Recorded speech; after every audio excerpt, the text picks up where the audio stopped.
Iraq actually is a perfect example of the way the whole system works. So we economic hitmen are the first line of defense. We go in and we try to corrupt governments and get them to accept these huge loans, which we then use as leverage to basically own them.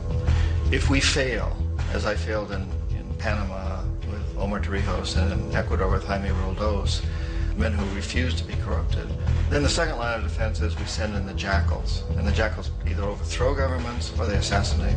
And once that happens and a new government comes in, and boy, it's going to toe the line because the new president knows what will happen if he doesn't. In the case of Iraq, both of those things failed. Economic hitmen were not able to get through to Saddam Hussein. We tried very hard. We tried to get him to accept a deal very similar to what the House of Saud had accepted in Saudi Arabia, but he wouldn't accept it. And so the jackals went in to take him out. They couldn't do it. His security was very good. After all, he had one time worked for the CIA. He'd been hired to assassinate a former president of Iraq and failed, but he knew the system. So in '91, we send in the troops and we take out the Iraqi military. So we assume at that point that Saddam Hussein is going to come around. We could have taken him out, of course, at that time, but we didn't want to. He's the kind of strong man we like. He controls his people.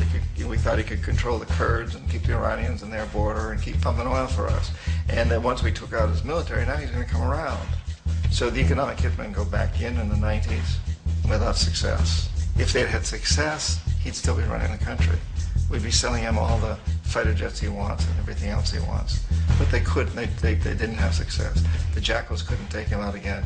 So we sent the military in once again, and this time we did the complete job and took him out, and in the process created for ourselves some very, very lucrative construction deals. We had to reconstruct a country that we'd essentially destroyed, which is a pretty good deal if you own construction companies, big ones. So, Iraq shows the three stages. The economic hitmen failed there, the jackals failed there, and as a final measure, the military goes in.